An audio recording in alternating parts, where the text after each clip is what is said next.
Alors, je voudrais qu'on parle à présent des émeutes qui ont secoué la France. C'était il y a tout juste 6 mois. Partout en France, moyennes et grandes villes, le pays était confronté à de réelles violences suite à la mort du jeune Nahel. Retour sur ces émeutes avec Audrey Berthaud et Dounia Tengour. Et on en parle juste après sur CNews et sur Europe 1. Voitures incendiées, commerces pillés, des images qui ont marqué tout un pays. La mort de Nahel, tué le 27 juin dernier lors d'un refus d'obtempérer, avait déclenché une vague d'émeutes à travers la France. Plusieurs jours qui avaient plongé le pays dans le chaos. Un syndicat de police se rappelle cette période particulièrement violente. Les émeutes ont été d'une violence extrême. Il y a eu jusqu'à 40 000 policiers et gendarmes mobilisés. Elles ont duré du 27 juin au 7 juillet 2023.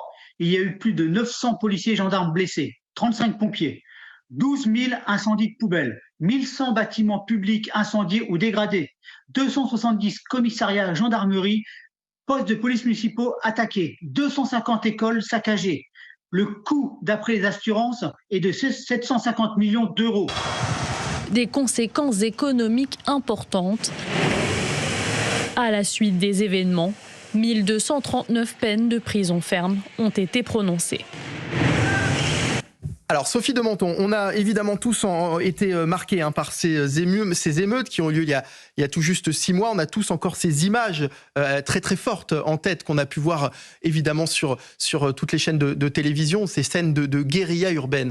Qu'en est-il aujourd'hui, 6 mois après ? C'est très compliqué parce que pour moi, il y a 2 sujets très clairs. Il y a la sécurité et le fait de gens violents qui se greffent sur tous les mouvements. Mais je me souviens qu'à l'époque, les Gilets jaunes, ça m'a interpellée directement en tant que responsable d'un mouvement patronal. Et c'est nous qui avons proposé immédiatement parce que ce qui était en jeu, c'était le pouvoir d'achat.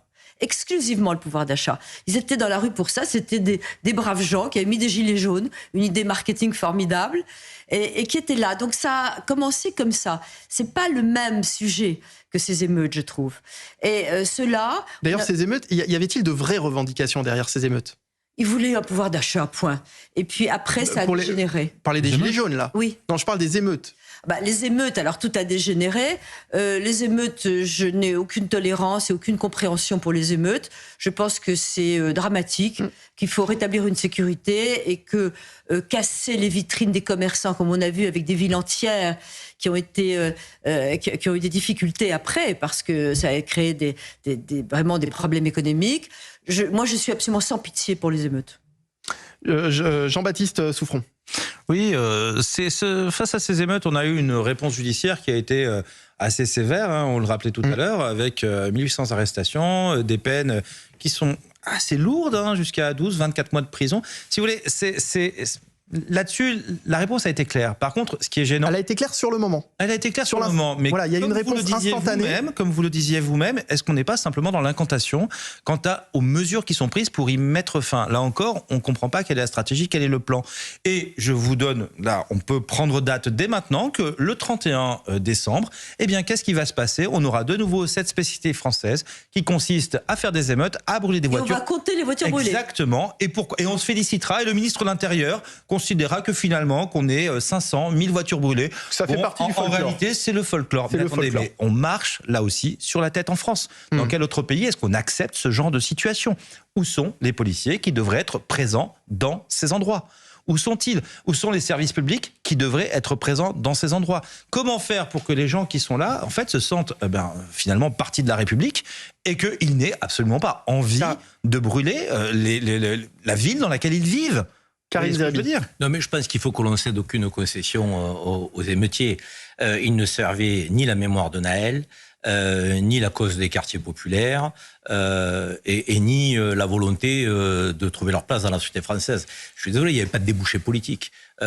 S'ils avaient fait une marche avec des centaines de milliers de personnes en demandant la police de proximité, la lutte contre les discriminations, des moyens pour les banlieues, pas simplement sur le bâti, mais pour le retour des services publics, de la formation, des écoles qui fassent fonctionner la méritocratie républicaine. Là, il y avait un débouché politique. Et là, on aurait pu entendre, effectivement, il y a un message politique, qu'il y a une volonté de mieux vivre. Mais là, c'était pas le cas. Là, quand on brûle l'école de son quartier, excusez-moi, on n'apporte rien de positif à son environnement. Un centre culturel, un centre de loisirs, des voitures qui brûlaient, des magasins de proximité avec des commerçants pour qui la vie est difficile tous les jours. Il y a que, excusez-moi, je ne vois rien de positif et aucun message qu'on pourrait décrypter à travers ces émeutes. Donc il fallait une réponse judiciaire très forte et très sévère. Elle a été faite. Maintenant, dans la durée, si on veut prévenir ce genre de mouvement, il faut mettre le paquet sur l'éducation, sur la responsabilité individuelle, sur le retour de la police de proximité, l'autorité qui n'est pas l'autoritarisme en gros, l'autorité républicaine. 10 ans minimum. Autorité républicaine. On va partir.